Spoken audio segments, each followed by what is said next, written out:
want to welcome all of you to our first meeting since February, and our very first, this is historic, our very first Zoom meeting. Nobody can say that we're not technically advanced.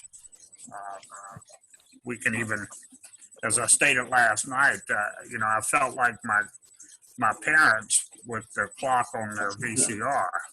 So I'm learning this stuff along with all the rest of the folks. And I'd like to thank Bob and Mary for spearheading this endeavor and getting us online so that we can at least see how good looking all of us are. Well, most of us are. So, and Bernie's on. I haven't heard him, but I think I've recognized his phone number. Bernie, are you here?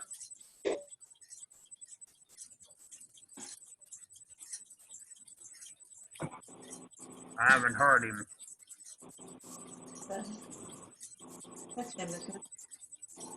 I don't know if that's Bernie's phone number down here on this or not. 7302, I think, is Bernie.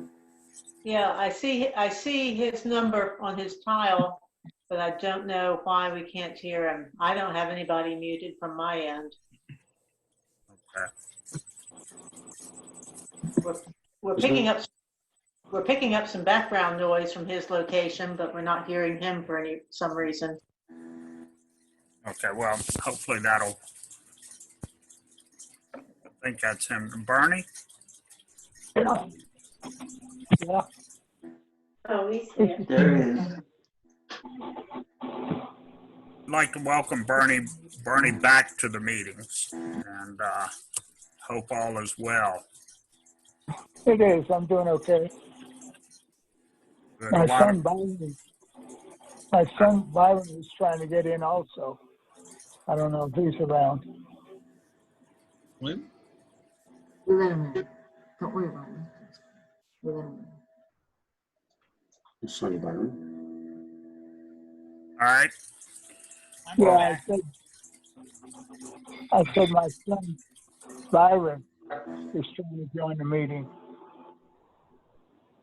Yeah, I don't see him up yet. Yeah, whenever somebody calls Bernie, it comes up on my screen and I can admit them. And there's nobody waiting to be entered at this point, at this moment. Okay. All right. Well, I'd like to welcome Clint. And how do you pronounce your last name, Clint? It's Gruwell, Gruwll, not Grunwell. Yeah. I didn't know if you had left the N out intentionally or.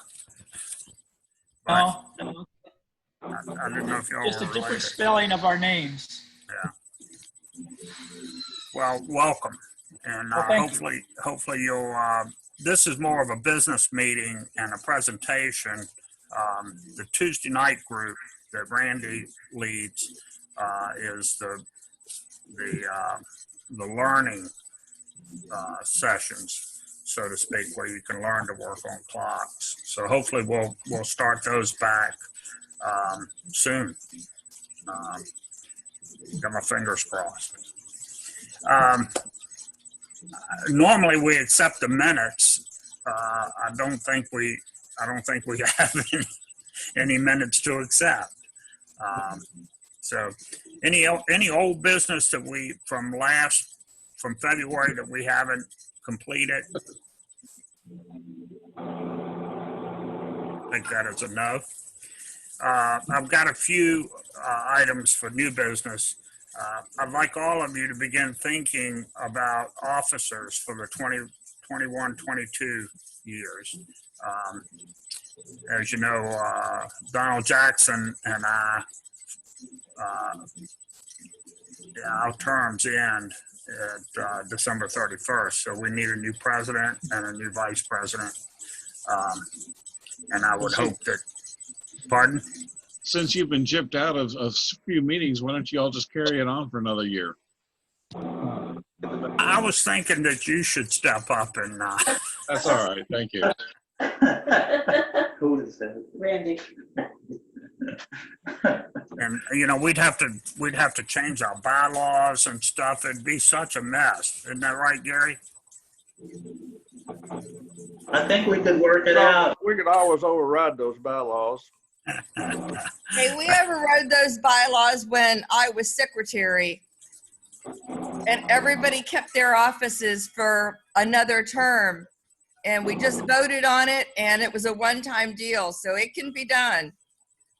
Yes, Dan. You know, that's none of which I wanted to hear. But let's hope that, you know, I don't want to deprive anyone of the enjoyment of being president. So that's, you know, and for fear of sounding like Trump, I don't want to delay the elections. So we'll have to cogitate on that some. The other thing is we're gonna mail them in. Pardon? Now, how are we going to vote? Are we going to mail them in? We'll just raise our hands on We don't screen. delay it. Well, and you know, and that's a viable solution, I guess, if necessary. We usually have so many people vying for the offices that we have to actually vote, right? That's right. You know, I'd hate for us to have a lawsuit because we didn't allow the 20 candidates an opportunity to speak their mind on this. So, but we can, you know, we've got more time to discuss it. I just wanted to throw it out that, you know, in case anyone was preparing their platform, they could include that. The other issue I had is hopefully all of you received an email from National about their bylaws, National's bylaws. And the voting is coming up August 18th for the amended bylaws, the new bylaws. And if you don't have an email on file with National, you can notify them before August 12th and give them your email address and you'll get a ballot. And we're urging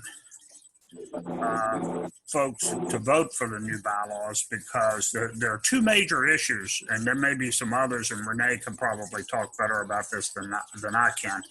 But two issues. One is the public admittance to regional meetings. We don't have to ask permission from the National to allow the public into our regionals anymore. They're stepping out of that motherhood realm. And the other is they're dropping the requirement that you be a member of National in order to be a member of a local chapter. Now, if you're an officer, you have to be a member of National, which I think is fine.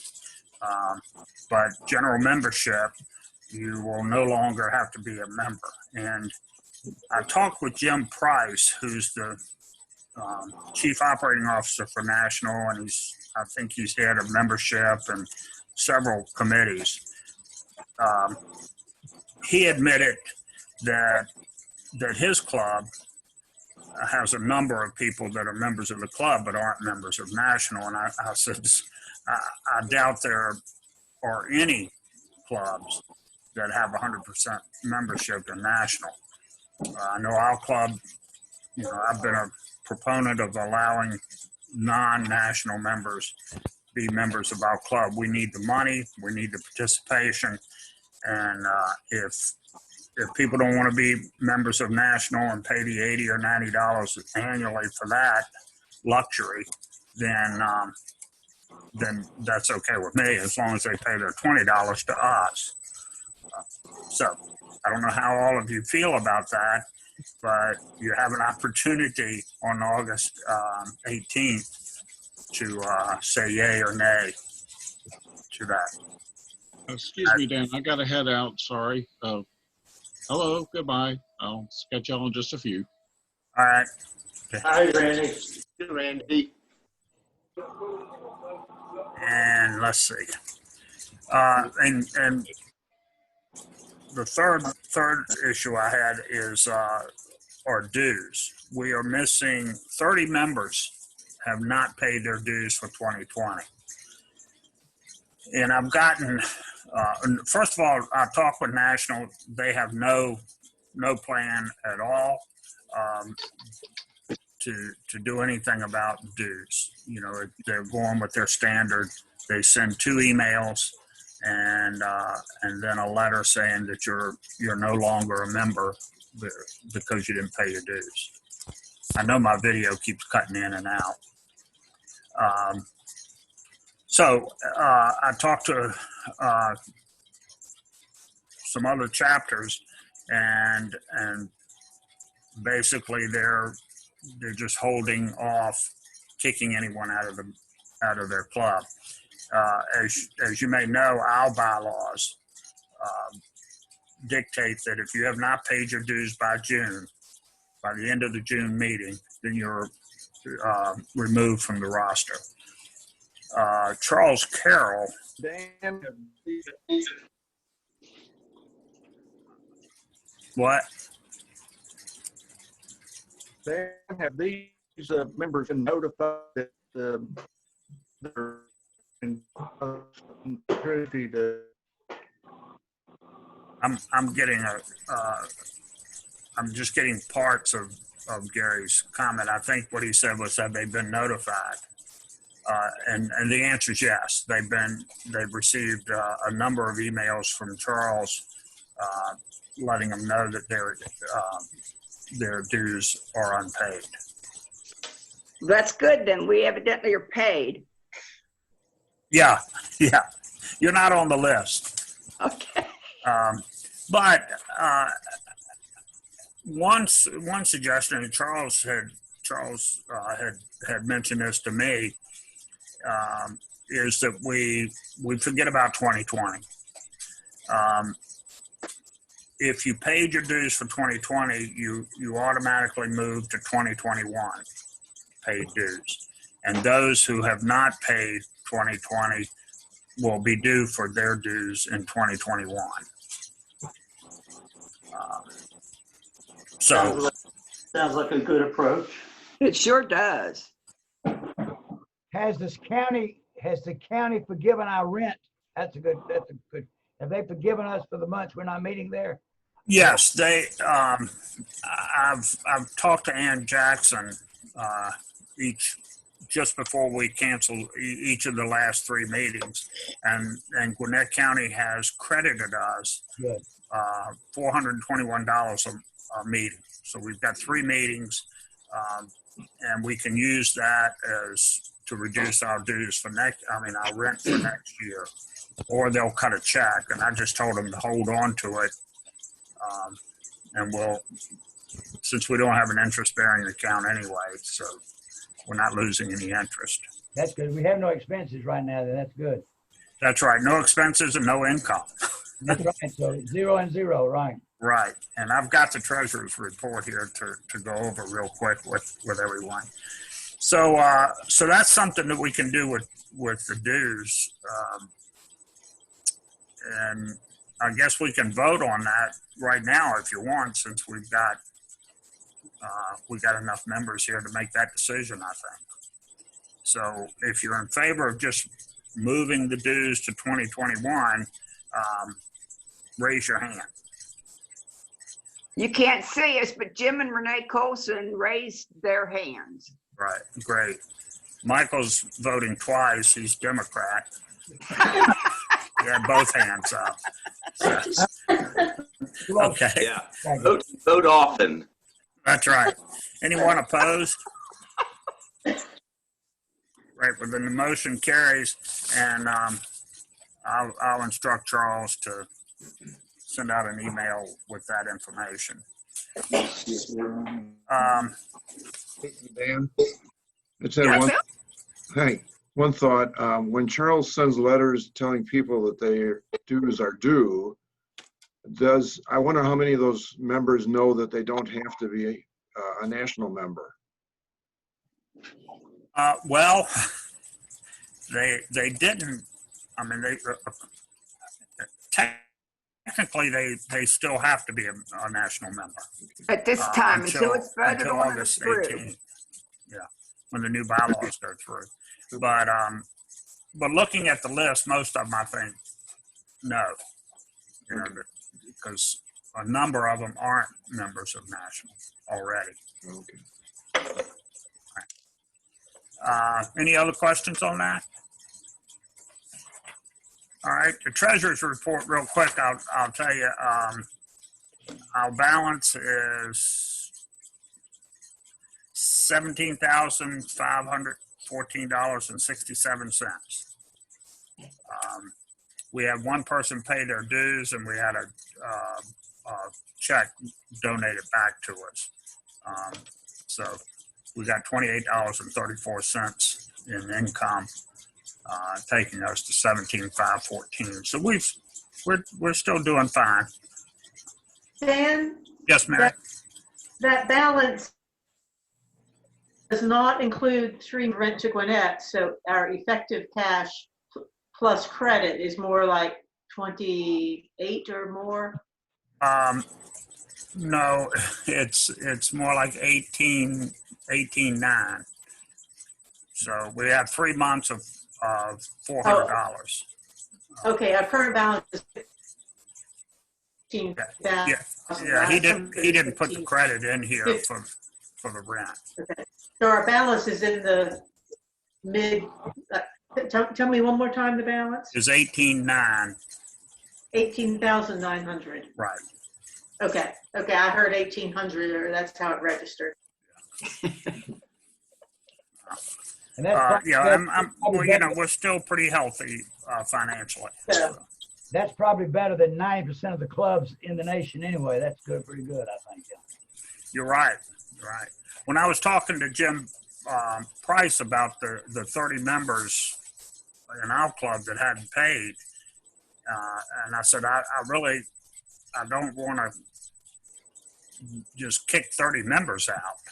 He said that his club, that's all they have is 30 members. So, I think we're one of the larger clubs. I don't know about the other clubs, but I know that most of them are pretty small. So, seems like. Renee might know more about that than me or Donna. Well, I know our club only has about 18 actual members. And I mean, that's it. We're small. Knoxville has about 30, but only about 15 to 18 show up. Now, see, we only have we've actually had 2 meetings. We met at my house, and we've had 6 both times. We did June and July right here at the house. And, but when we were at the restaurant, we would only have anywhere from 6 to maybe 10 people would show up.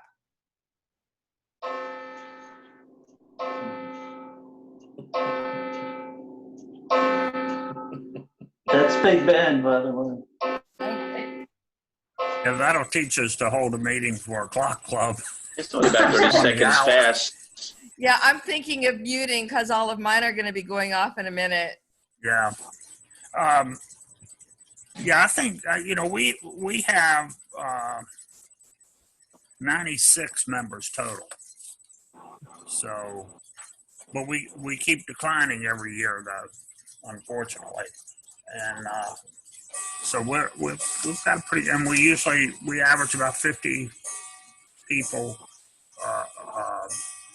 a meeting. So I think that's pretty good. And we, I know some folks want to meet on a different day than Sunday, but when we put it to a vote, we didn't even get a second on the motion. So let's see. I've got Clint here on the program to ask him some questions quickly about the clock, but I think we've already done that. We need to, Clint, I assume you're looking for volunteers to help you get this clock running. Yes, I am. As soon as I find out what type of clock it is, and I guess I would need somebody to come up and investigate the clock with me, take it apart, and at least take off a face and look inside and see what it is. I've got a person on my team that works for preservation, and she is looking into the history of the clock, trying to get the invoice or anything that they have in their records. So as soon as I find out that, then I'll let you guys know that the clock is X type of clock. And then if I could, some of you, one of you or something like that, to come up here and work with me and take the clock apart, at least take off a face and look at it. And then we have to decide if it can be restored or do we need to replace the whole thing. I don't know. All I see is the faces of the clock, and they're so. Is this a county-owned clock or a city-owned clock?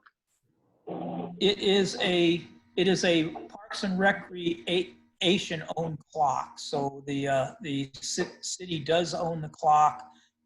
Donated to them in 1997 by a group of people that are on the plaque, and Anne's got a snapshot of the plaque too. So, and that's who I'm working with too, is that group as well. So, and I've been told by the Parks and Recreation to go ahead and find out what we need to do, because we'd like to get the clock going. I would like the clock to chime. I'm sure it doesn't chime now. So, well, I'm not sure that it doesn't chime because it doesn't work. It would be very, very nice. It's right in the middle of our city park. It'd be very nice to have it chime. So, those are the things that I have in mind. My plan is to, once we find out what it's going to take to restore or replace it, start to go after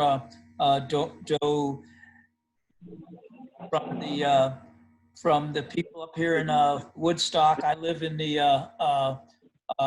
downtown HOA area right now that has probably about 150 people that live here, and I'm sure I can get the money that we need from them.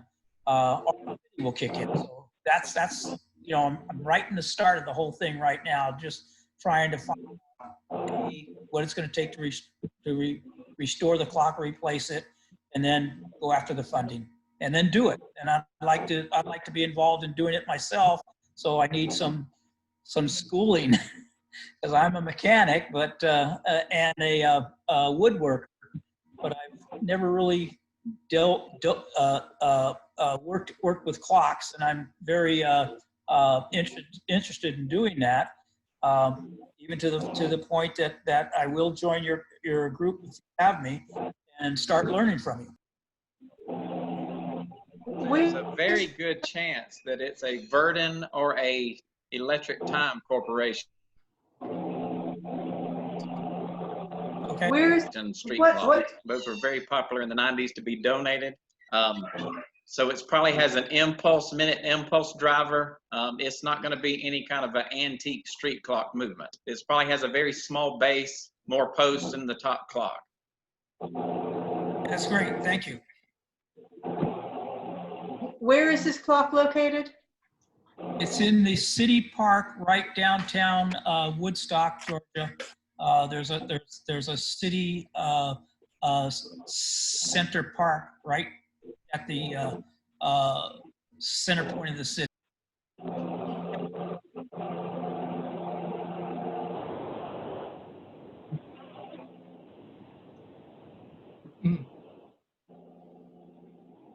Cats. Can't hear you, Dan.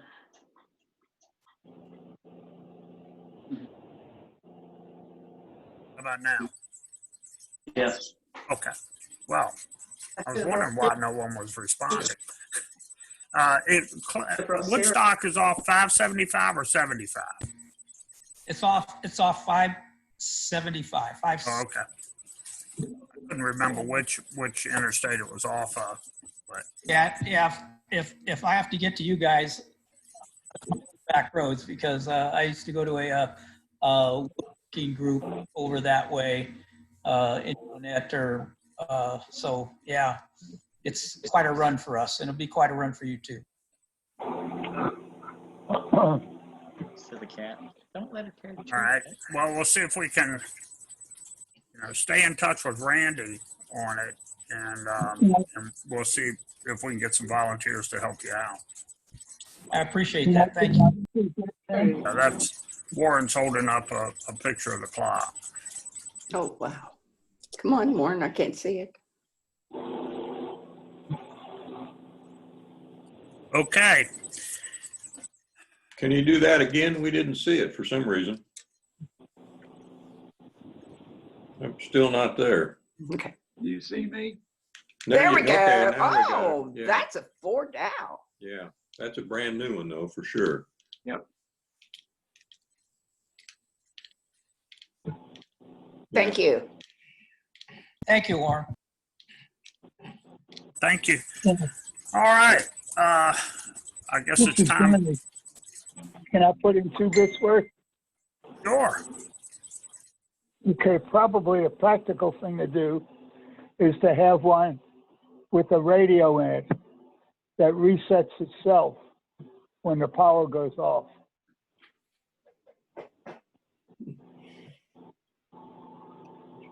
That's great. That's the type of things I want to. Right.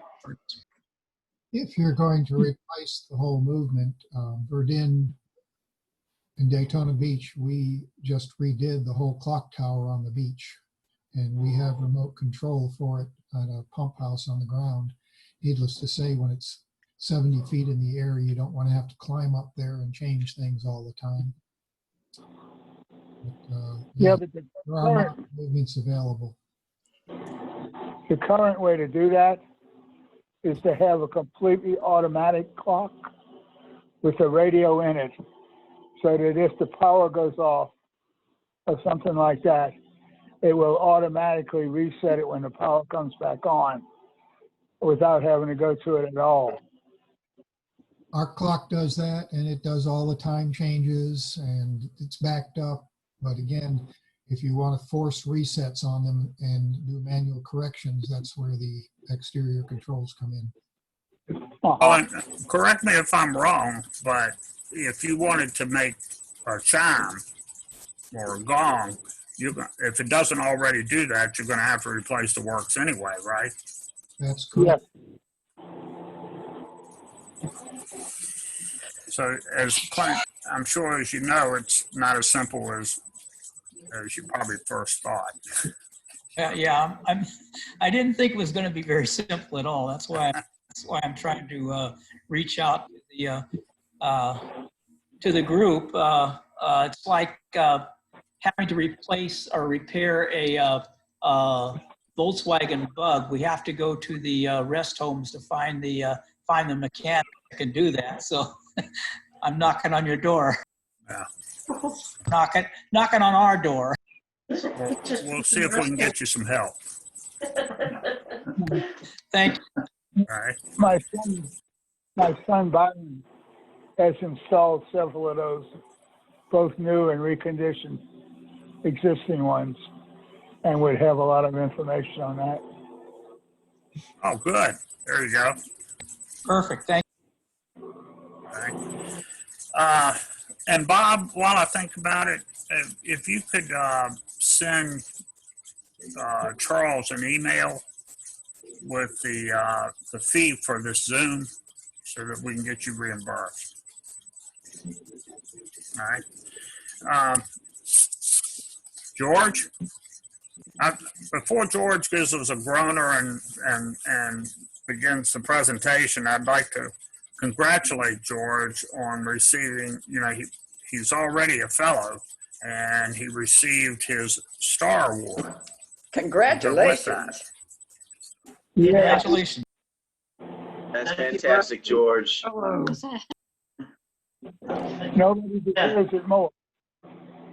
It's a complete surprise, and I got the award yesterday in the mail, and had a call from Richard Newman.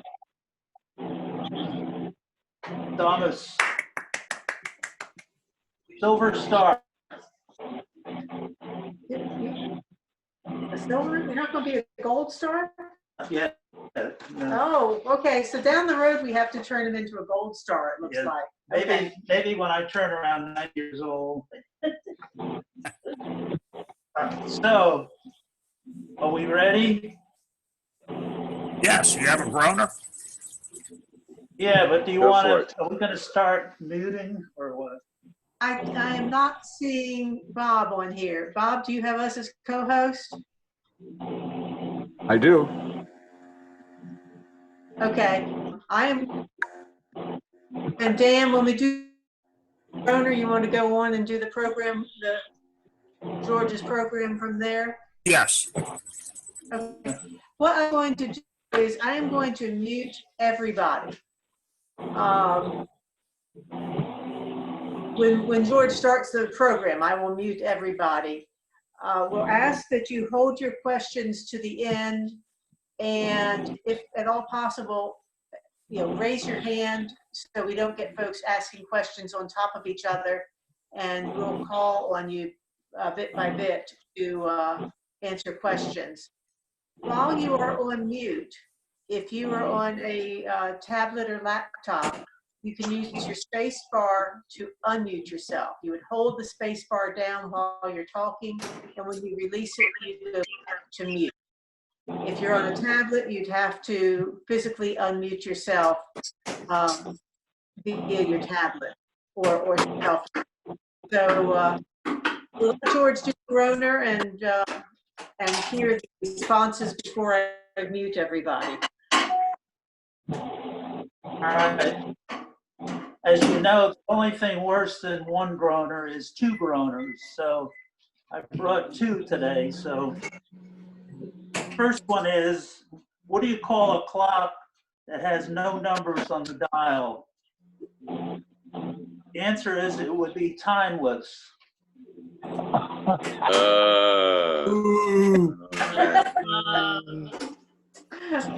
right. Okay. It doesn't get any better on the second one, I'll tell you that. This guy says it's a 5-minute walk from my house to the pub. It's a 35-minute walk from the pub to my house. The difference is staggering. That's not bad. That's not bad. Maybe we should revoke that star. Now I know you all want to mute me. All right, we have to set up the slides quick too, so we'll. Yeah, y'all can talk for a minute while we set up the slides. Go ahead, have you get it? Well, does anyone have anything that we didn't cover that they wanted to bring up? Before George? Right.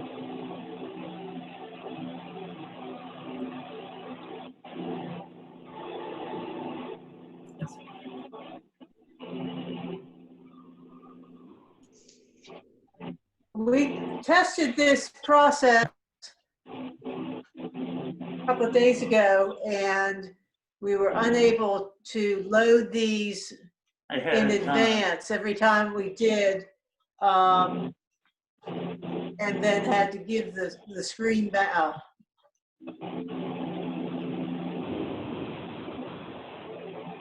So there are about 50 clicks that George is in the process of doing, and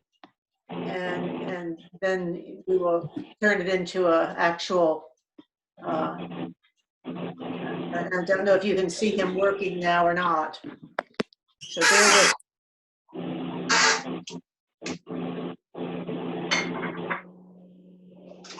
Hey, while we wait, I just want to, Richard Johnston, it's good to see you.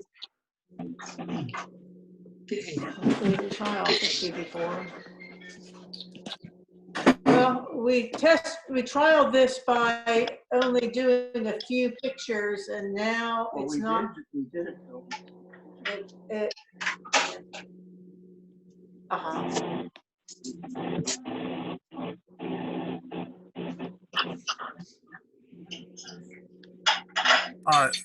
Dick Johnson, I noticed your ironing board back there. Have you finished all your chores?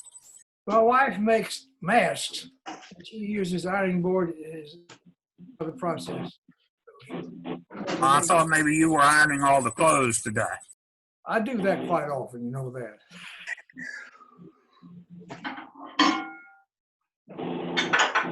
But if I work it just right, I can scorch some stuff and I'll be taken off the job. That's right. Then if your wife is like mine, she'll say, "Give me that." You don't know how to do that right.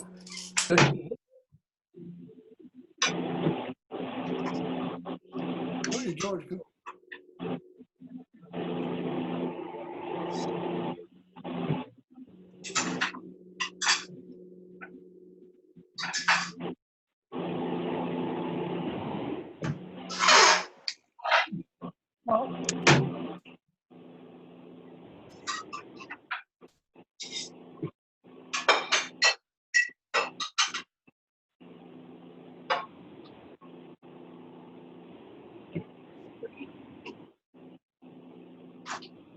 Hey, Renee? Renee? Are you there? Hello? Oh, hey, I just wondered how, if you managed to get in touch with Bernie. I'm here.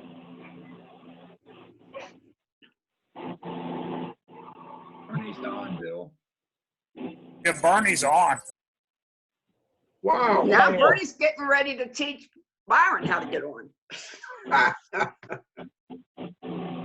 been asking about you, Bill. He's asked about you several times if you were on earlier.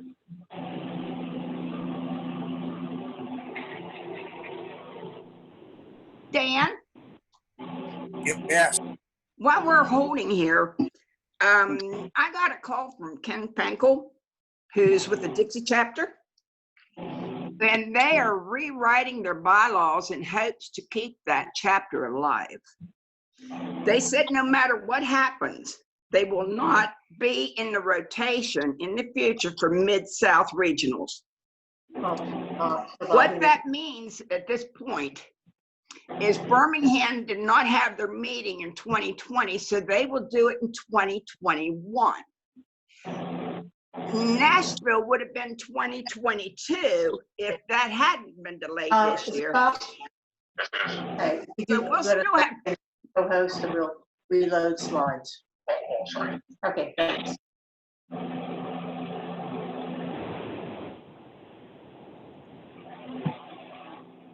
Well, folks, we got bumped off the line, so we're having to reconnect, and Bob is making us co-host again.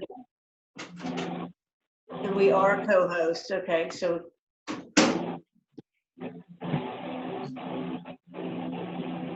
Okay, Renee, you want to finish? Okay. Had the delay not happened this year because of COVID, we would have hosted, Atlanta would host in 2022. Since Nashville's dropping out, we will still host in 2022 and not be bumped to 2023. Renee, why are they getting out? Nobody wants to hold a position as an officer. How many members do they have? Not very many right now, Dan. I can't tell you for sure, but they're not averaging 9 people at a meeting when they were having them. We have less than that.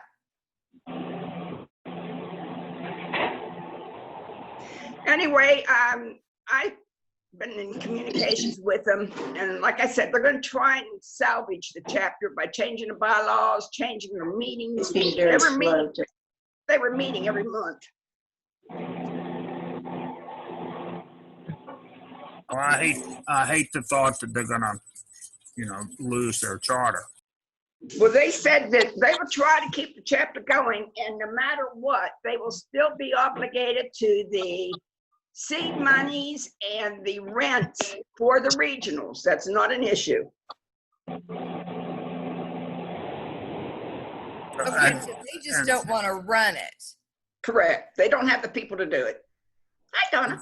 Maybe some of their members could pair though with the whatever club is running it that year. Right. Yes, he said that they would not, the few people that are willing would not have any qualms in helping with a regional in volunteering, but they just don't have the people that can take the responsibility to be in charge.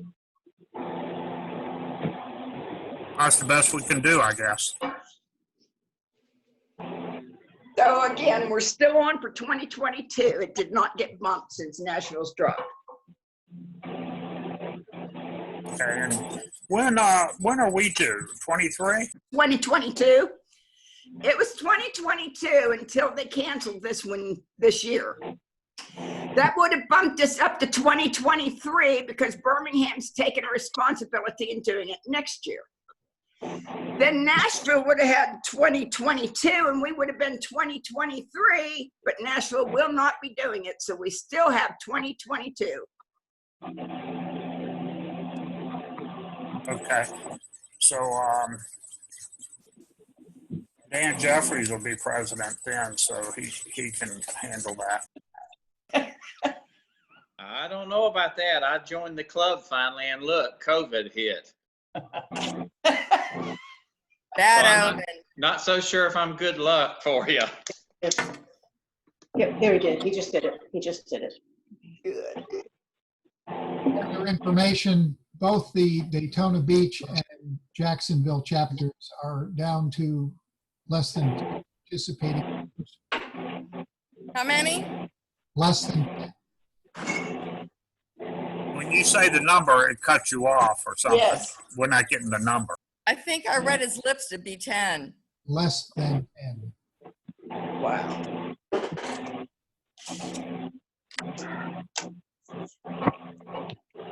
That's heartbreaking. We gotta figure a way to get, not only more regular members, but younger ones too. I do not know. We just don't know what our definition is for younger members. Anyone that's got $20. That want to take the time to do this kind of thing, and they're not there. Anybody under 80?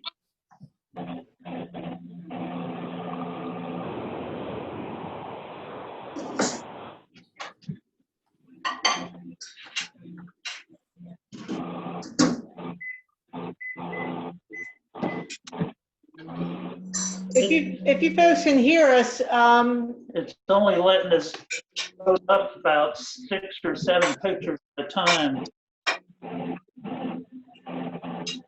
I suspect, it's coming. I think we have kind of reached the limits of, we're coming along again now.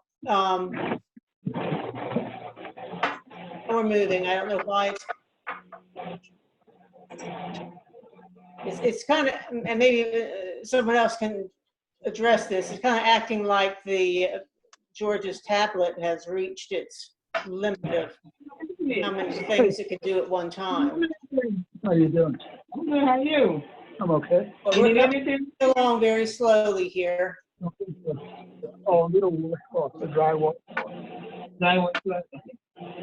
Do you want me to continue or you want me to come back? Come back. I think this one is good on the side, okay? Okay, thank you. And I think you drywall slide. Okay.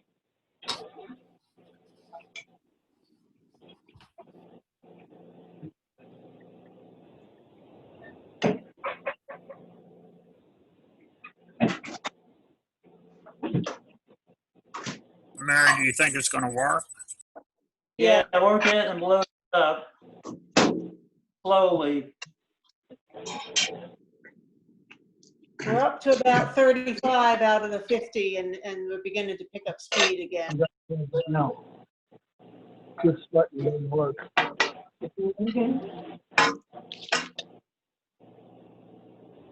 Was working until just a minute ago. On the phone? What is the noise? It's on the phone. I'm in a meeting. Oh. Okay, folks, Are we ready? can you all see this title slide? And I try to Yes. unsend the bit. Yeah. Okay, Yeah. I'm going to mute everybody here so that, and then when George is finished, you will have to unmute yourself when George is finished. So here we go. We'll mute you all, and George will get started.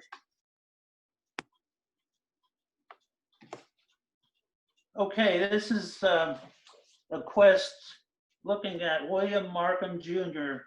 to discover the person behind an early American clock with a Southern label that bears his name.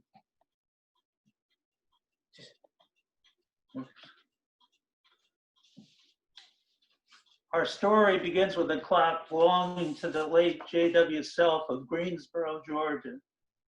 J.W., as we knew him, had amassed some 200 early American 19th century clocks, most with Southern labels. Labels such as J.M. Cooley of Anderson, South Carolina, George S. Turner, who had labeled clocks out of Montgomery, Alabama, Augusta, Georgia, and Charleston, South Carolina.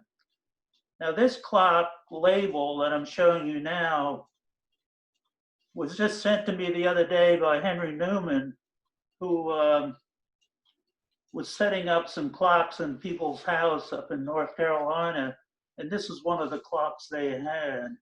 And two of these clocks were in JW's auction as well, but since Henry just sent this to me, I thought I would include it in the program. The movement is typically what they call a tombstone movement because of the design on the plates in the front. Most of Turner's clocks were made in the mid to later 1800s, 1860 or so. Some other labels that JW had was M.W. Dyer, Savannah, Georgia, G.W. and W.G. Suggs, Charleston, South Carolina, Carolina Clock Company, Athens, Georgia, C.B. Dibble, Savannah, Georgia, J.E. Veal of Rome, Georgia. And that particular label, J.E. Veal from Rome, Georgia, was a clock that was a beehive, a small beehive, that our chapter was going to try and bid on. In fact, Brooks and I were doing the bidding for the chapter when that clock came up. We bid, I think, up to a couple $100, but then it kept going up and up and up. And there was a family from Rome, Georgia that had a dental practice, and they weren't going to let that clock go.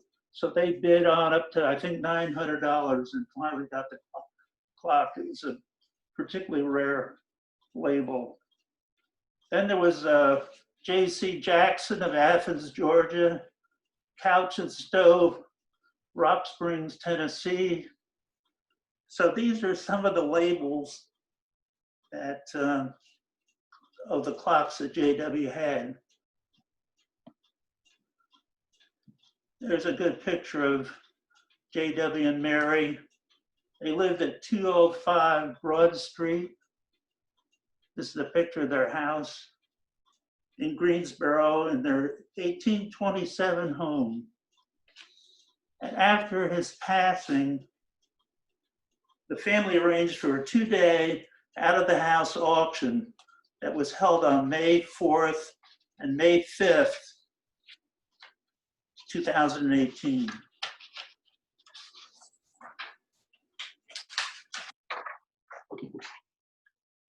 Along with their other collectibles, such as dolls, miniature sewing machines, and pottery, there were about 150 clocks in the auction The family retained about 50. This is a picture of some of the clocks lined up in their house before the auction. And there's another group. You can see their houses were all over their clocks were all over the house. So prior to the auction, a group of volunteers from our chapter, I think the initial visit, there were 4 of us, but eventually there were several visits made to Greensboro to assist the auctioneers, who was Braxton. And we examined each of the 150 or so clocks and provided information concerning the condition, prior repairs, manufacturer, the label on the clock, the type of clock it was, and that written information accompanied each clock and appeared with the auction photographs that were online.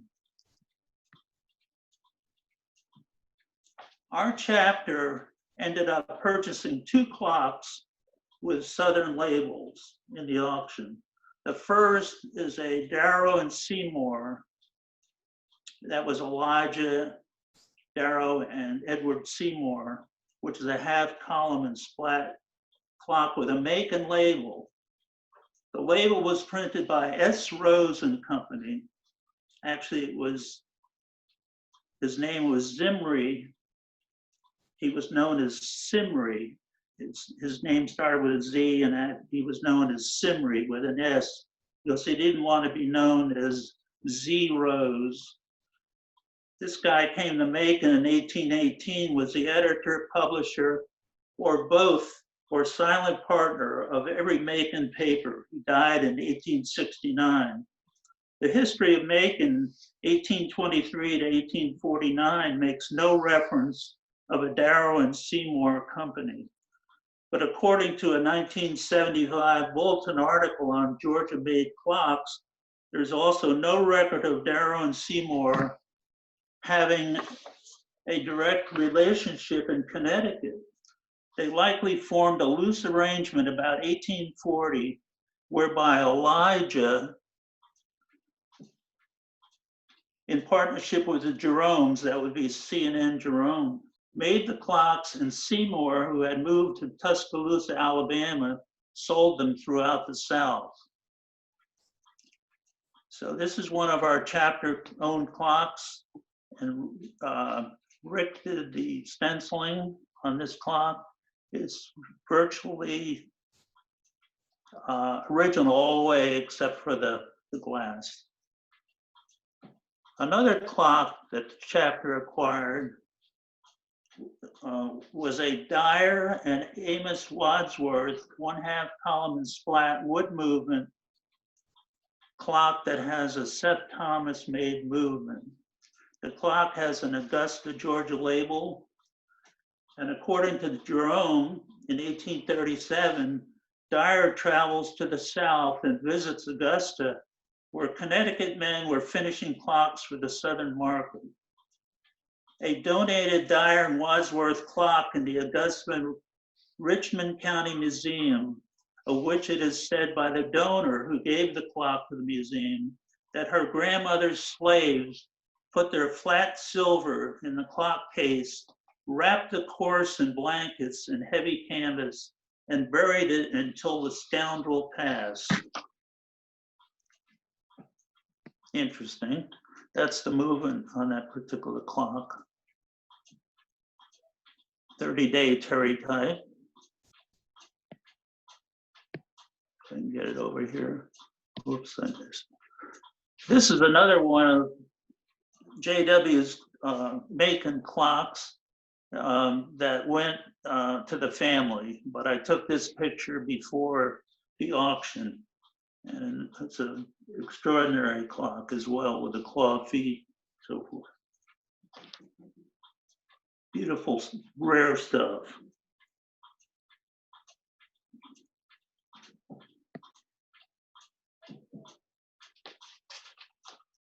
One of the clocks that was donated to the chapter, in return for our assistance, the Self family donated 2 clocks to our chapter.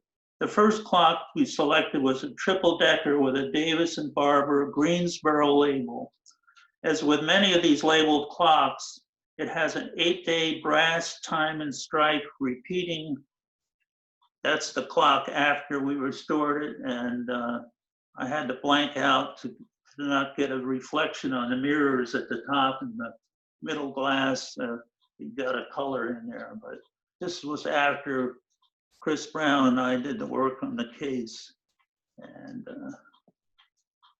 this is the label, but it has a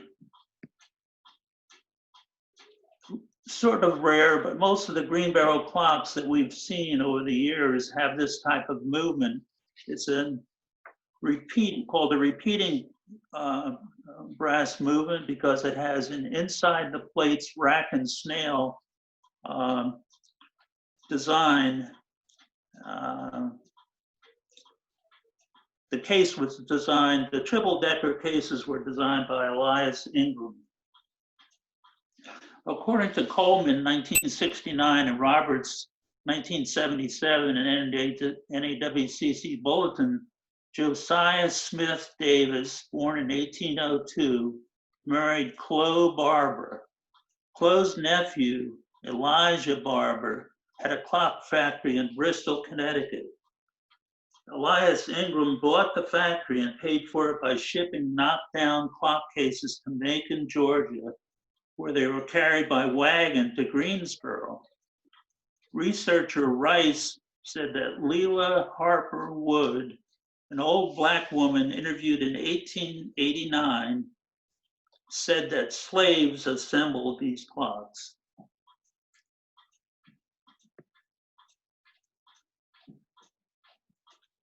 The second clock that we selected along with the triple-decker Greensboro clock was this steeple-on-steeple clock with a rare William Markum Jr. Savannah, Georgia label. The clock was actually manufactured by John Burge, who lived from 1785 to 1862, and Thomas Fuller, 1798 to 1848. The clock was made in Bristol, Connecticut, probably circa 1844. Burge and Fuller were particularly known for making steeple clocks. A lot of their clocks manufactured are steeple clocks. So we have a picture here of the door open showing the wagon spring. And our friend Bill Connacht did servicing of this clock. And for the most part, it's in original condition, except maybe the lower glass has been replaced. The middle glass is a cut glass, and the bottom one is acid. There's a picture of the, close-up picture. The label is a little bit shredded there, but we were able to make out it was a William Markum Savannah, Georgia label. And there's the Ives patent. That was 1845. Joseph Ives called it a lever spring. Patent February 24th, 1845. But the thing is, on this particular clock, the group of us who were picking clocks that we wanted to have donated to us, we were really surprised to see that this scarce wagon spring clock wasn't retained by the family, and doubly so because of the scarce name on the label. Although at the time we weren't familiar at all with the name William Markum. Shortly after we returned with the clock, it was turned over to Bill to service it. Then I began to wonder just who was this person from Savannah, Georgia named William Markum. I first turned to Spittler and Bailey's Clockmakers and Watchmakers of America.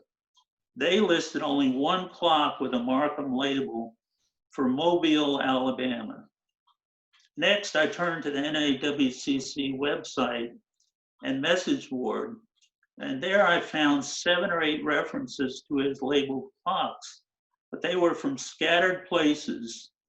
Some from there was one from Augusta, Mobile, Alabama, St. Petersburg, Florida, and another one besides this clock from Savannah. And I was thinking, how can this be? You know, it's not reasonable to expect that there could be multiple clockmakers with the same name in each of these cities. So I turned my searches to the internet, looking at census records and ancestry.com. I was specifically looking at cities on the labels that were on the labels, trying to find a Markum with a connection to clockmaking or Connecticut, living in the mid-1800s or so. Turns out there were a number of them with the same name. There were a number of William Markums. One was a butcher, a physician, but no candle maker, no, you know. Yeah. What is that? How does that go? A butcher, a baker, and a candlestick maker. But anyway, I couldn't really find any good leads on it. Finally, in my continued search of federal census records, I found a likely candidate in 1880 Georgia with a Connecticut connection. I discovered a William Markum living in Atlanta's 4th Ward at 20 Lloyd Street, which is now Central Avenue. He was born in 1811 in Goshen, Connecticut, and his occupation was listed as a businessman, and financially listed in the census, he was pretty well off. Then I went up and looked at records in Connecticut with more links to his name, and in the Goshen, Connecticut area, I came upon a book which was called Sketches of People and Places of New Hartford in the Past and Present. It was written 1883 by Henry Jones. In this document is the history of the home at 540 Main Street. This is the picture of the house, now obviously renovated and updated since 1825. The house was built in 1825 by Anson Van Dusen, who came from Claverack, New York in 1831. At first, Anson drove a stage on the route from Hartford to Albany, New York for about a year, when he then engaged, it says, in the sale of clocks for William Markum Jr. and others, traveling throughout the South for more than 20 years. This is really the bingo of all of it, I guess, is the fact that we now make a connection between the guy on the label and the sale of his clocks throughout the South.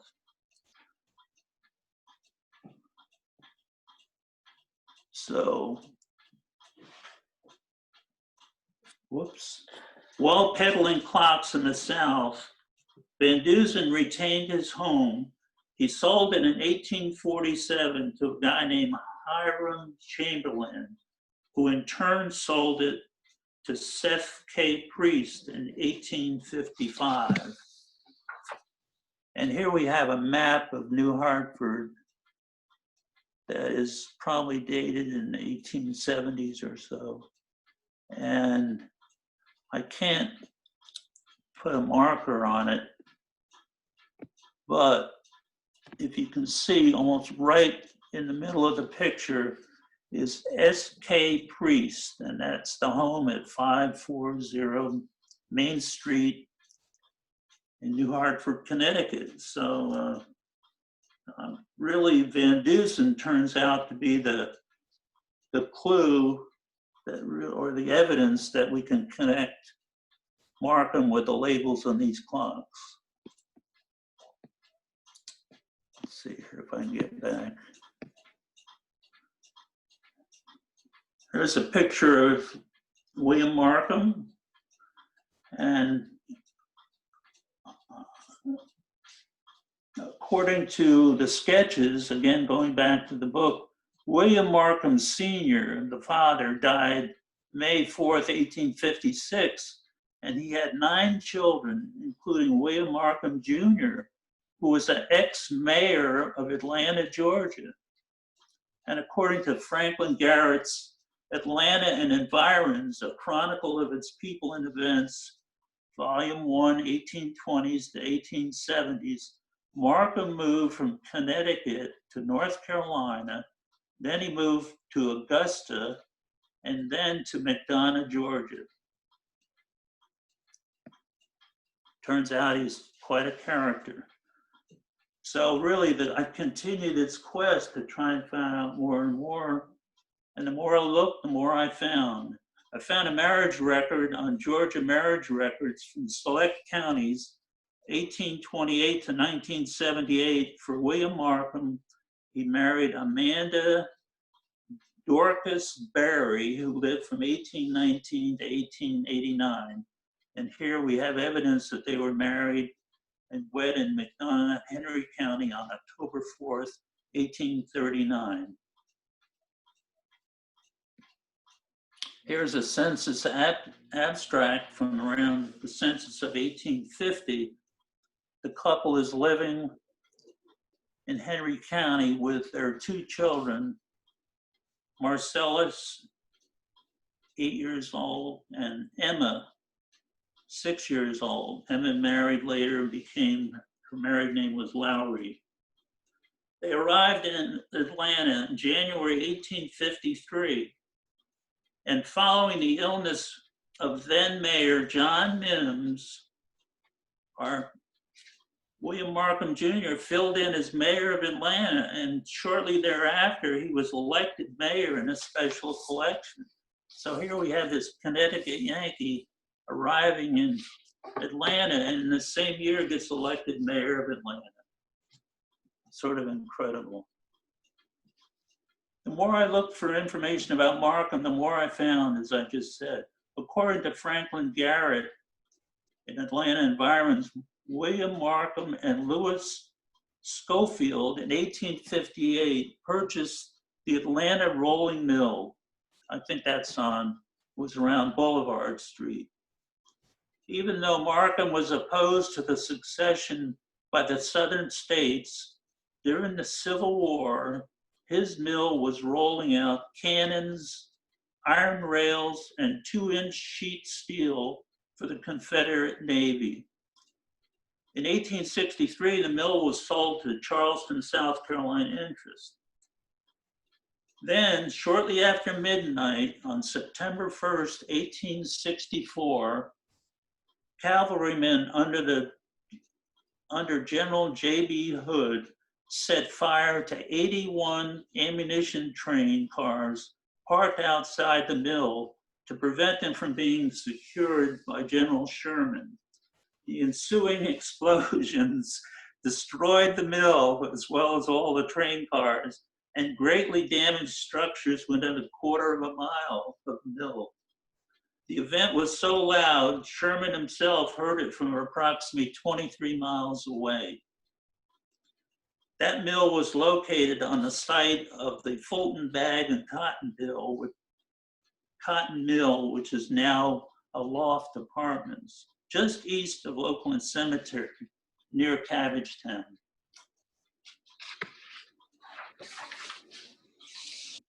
And there we can see a picture again of the mill before and after its destruction. It turns out that Markum was also a member of a committee that surrendered the city of Atlanta to Union forces. On November 15th, 1875, Markum dedicated Atlanta's best hotel, called the Markum House, at 29 Lloyd Street. It's now Central Avenue. It had 107 rooms and central heat.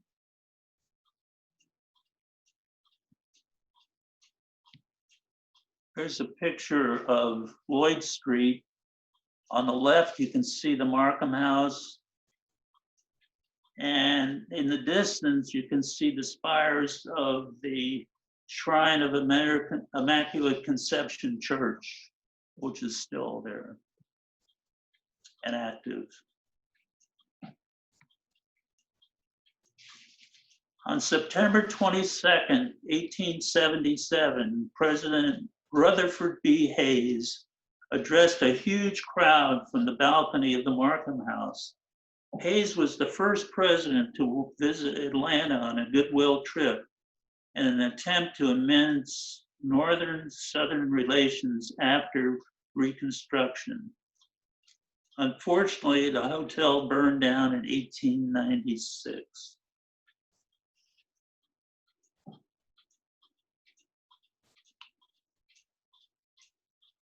Not only was Markum involved in the Civil War with his rolling mills, but he was also a member of the Georgia militia. And I'll get into that in a minute or two. Ironically, as you can see on this page, it's about halfway down, I guess. It talks about William Markum. He actually applied to the Southern Claims Commission for suffering losses and damages during the Civil War, even publishing his case in a pamphlet, despite the fact that his mill was making iron plating for almost all of the Confederate ironclad gunboats. As you can see, his claim was denied, but he even had the gall to apply after supporting the Confederacy. Crazy guy, I think. This is a matter-of-fact obituary showing Markum, born October 9th, 1811 in Goshen, Connecticut, died November 9th, 1890, and he's buried in Atlanta's Oakland Cemetery. It does reference his son and daughter as well.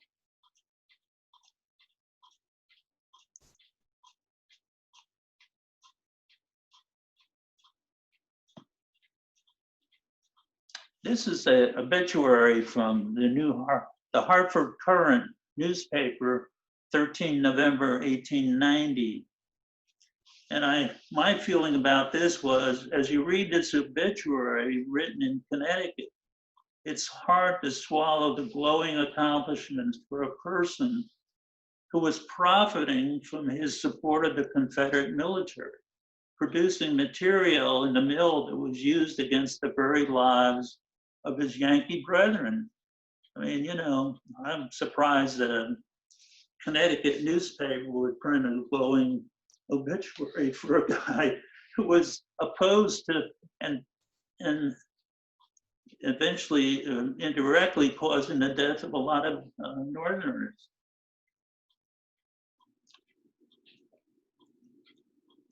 I took this picture of Markum's grave at Oakland Cemetery.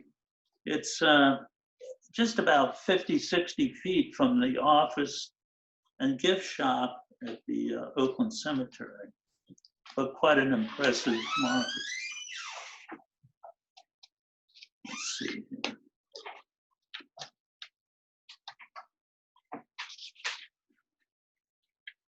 Here's Markum listed as a member of the Georgia militia, Connecticut Yankee among mostly Southerners.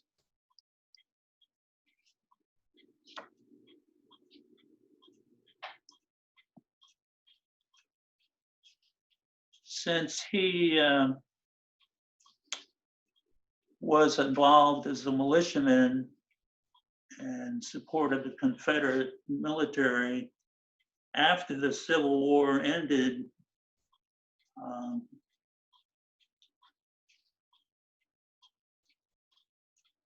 he had to pledge his allegiance back to the United States. So this is not a really great copy, but here I'll show it anyway. But what we have here is a full pardon and amnesty for his taking part in the late rebellion against the government of the United States.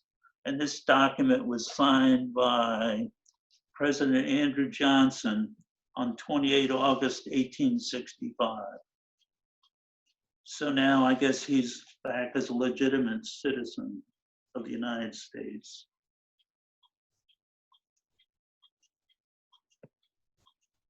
So that brings us to June 13th, 2018. And we're presenting the steeple-on-steeple clock to the state of Georgia to be presented and maintained in the mansion. So the following slides document our event at the Governor's Mansion hosted by First Lady Sandra Deal, in which the chapter donated the Markum clock to the people of Georgia for permanent display. And we presented Mrs. Deal with a beautiful clock in appreciation of her support for our chapter's activities at the mansion. There's Sandra Deal, Jay, a group of us.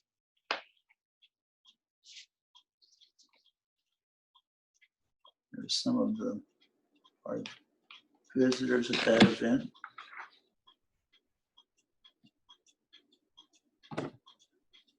Those guys look familiar, don't they? Some of the group.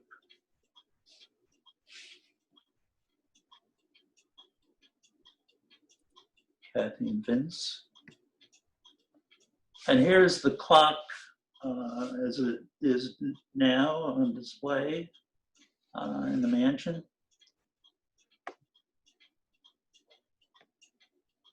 And the plaque that accompanies the clock. This clock graciously donated by the family of the late J.W. Self, Greensboro, Georgia, a collector of Southern Label early 19th century American clocks, to Atlanta Chapter 24 of the National Association of Watch and Clock Collectors, and placed here in his honor by his clock friends.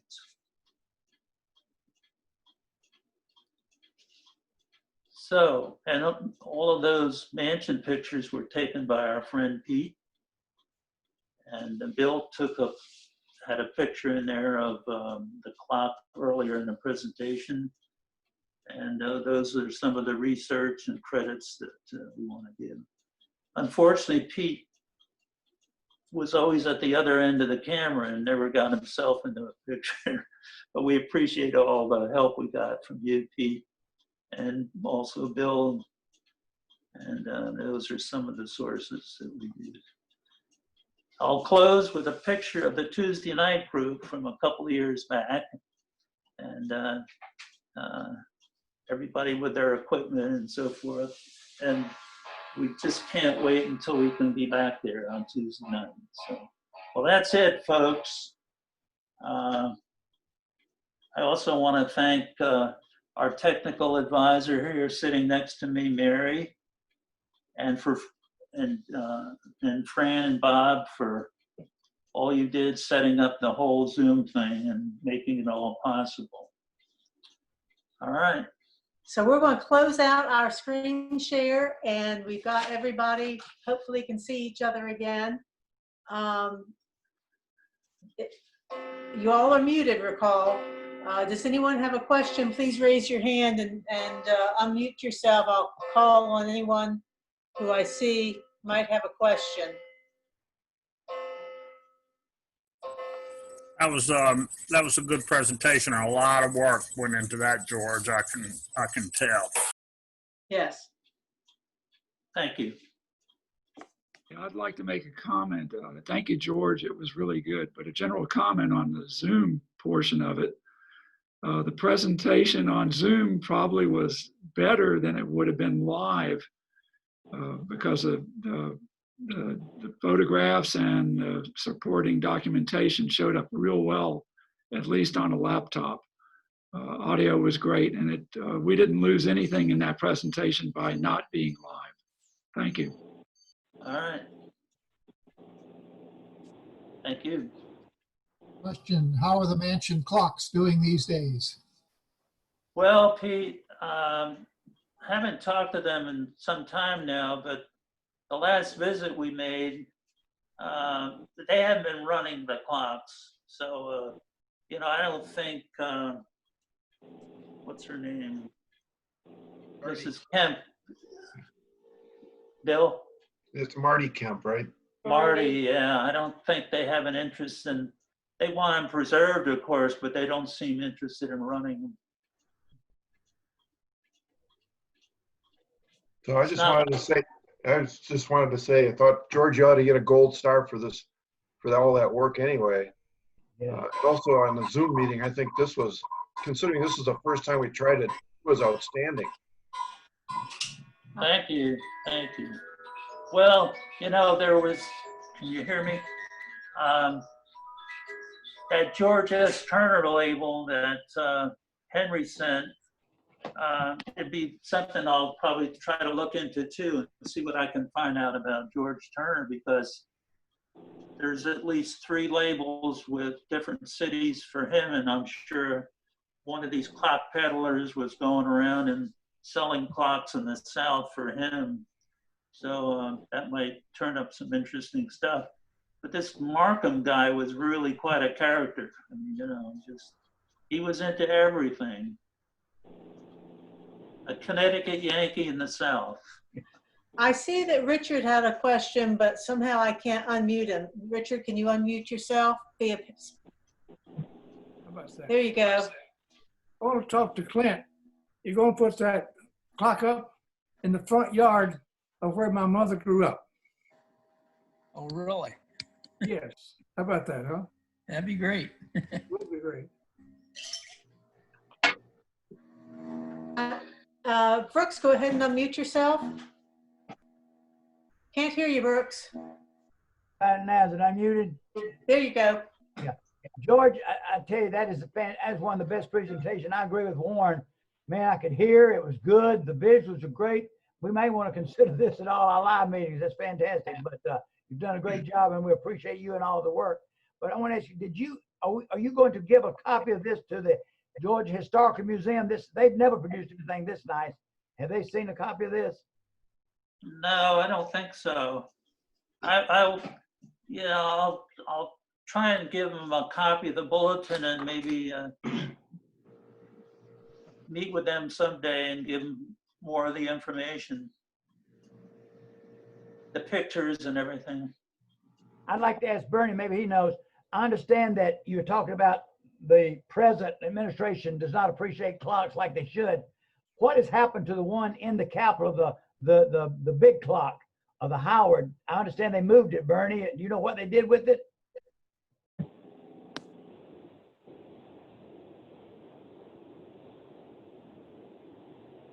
Bernie, you do not look like you're muted, but we can't hear you.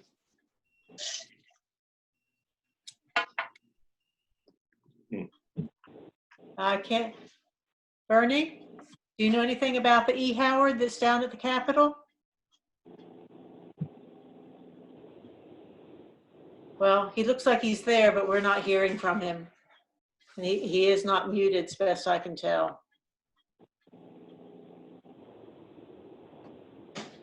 Yeah, this is Bob. I unmuted him.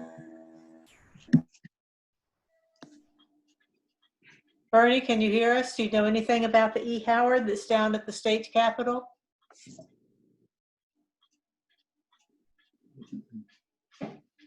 I understand that Byron moved it. The governor asked him to move it, so I don't know. Oh, gee. Okay. And Pete had a question? Yes, we need to track that.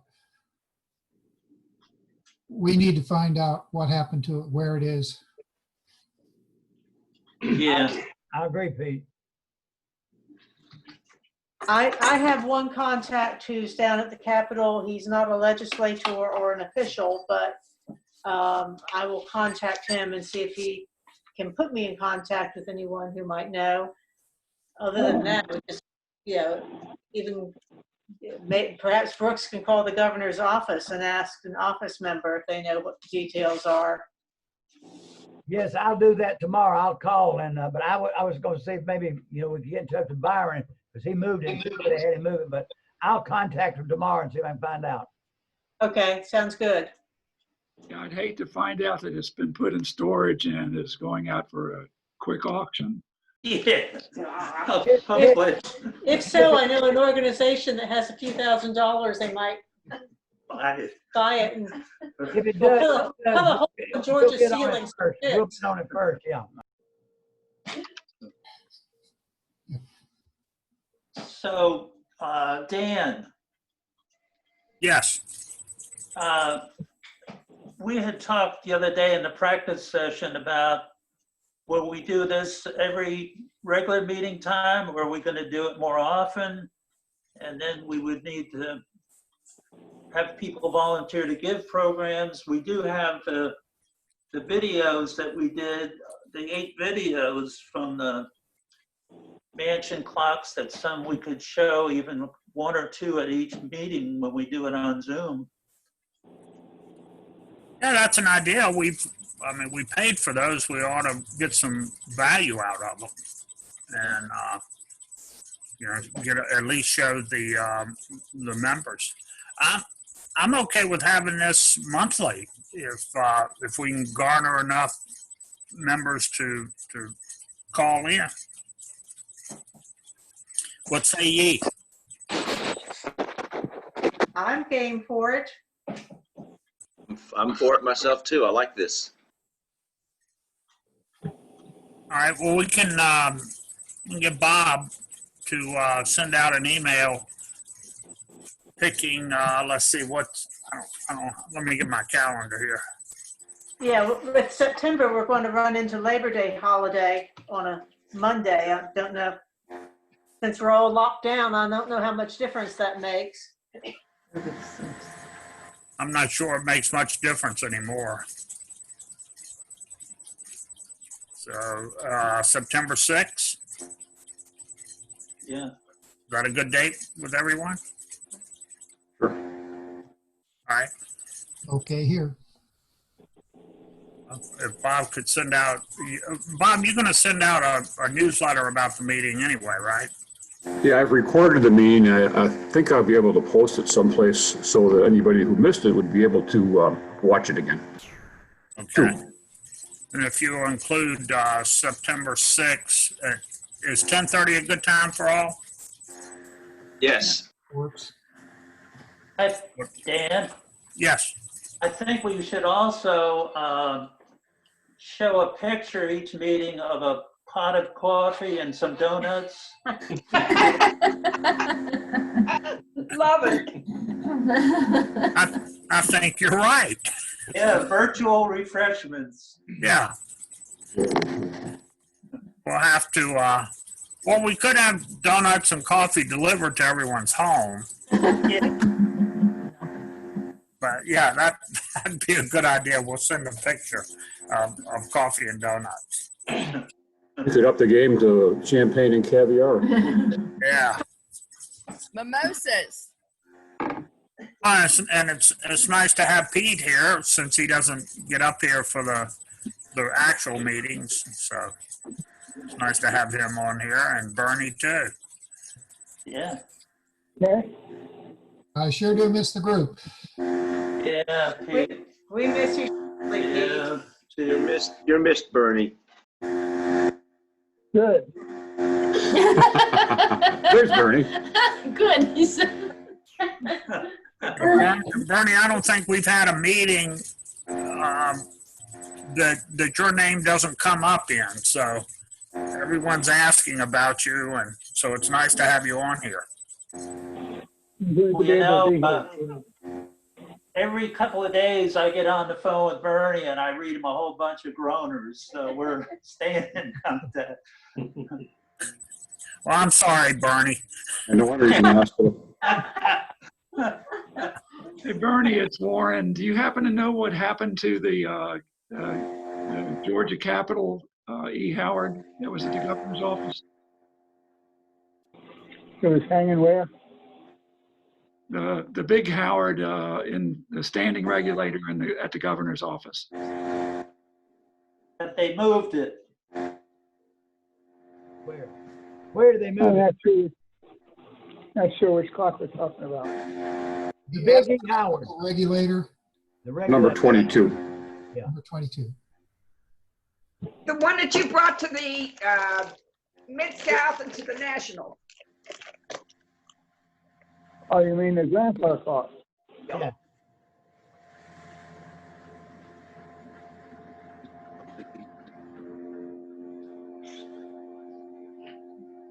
The grandfather clock's still in the outer office, isn't it? The big E. Howard. We were told that they had Byron move it, so we're not sure where they moved it to. Oh, okay. Yeah, I remember something of that. Byron could tell you that. Okay. And if they put it back in the warehouse, we want to go ahead and just buy it and bring it to the chapter. Yeah.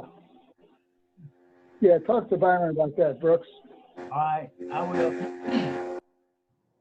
Sure don't want to let that one get away. Right. No, we don't. And that's what happened last time. The governor had it moved and it never returned. So, you know, yeah. Maybe Brooks, when you find out, maybe you could let Bob know and he could spread the word to everybody. I'll do that. I'll find out tomorrow and let you know. Thank you. I'll start the bidding at $20. All right. Dan, if everybody next meeting will have a clock, they'll hold it up and we'll auction each clock off, and then you pick them up at that person's house. We'll sell the clock for everybody next meeting. Brooks? A long trip for mine. Hey, that's all right. Can I make a comment to Brooks? Go ahead. Byron's phone number All right, give it to is me. 404 All right, 735 all right, 9006. all right. And you know, also, I've been worried about, because they say they can't get it going, is the one in the appropriation room, that big one, Pete, that you worked on, you and George, you know, they're not, Yeah. they don't know how to handle it. So I'm worried about that one too. Yes, I'd be worried. There's a lot of work into that sucker. That, Yeah.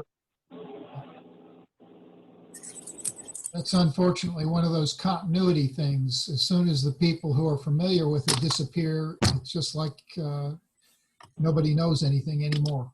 That's right. George, that's what we found at the mansion, Pete, when we went out there, you know. And, you know, I'm speaking of government clocks. I got a call from a gentleman down in Warner Robins Air Force Base a couple months ago, and they have a huge master clock, and he's not a clock guy, but he managed to get it within like 5 seconds. And the comment was made that only Bernie could get it better than that. But he wanted some advice on they were going to move it. And I told him, of course, take the pendulum off, take the weights off, etc. Well, he called me back, and he was out of town, and they picked it up off the wall with the pendulum, the weights, everything, and just moved it. Oh. Fortunately, he got it running again. So it's hanging on the commander's wall in another building, but they just hired the regular furniture movers to move it. They got lucky. All right, any more business?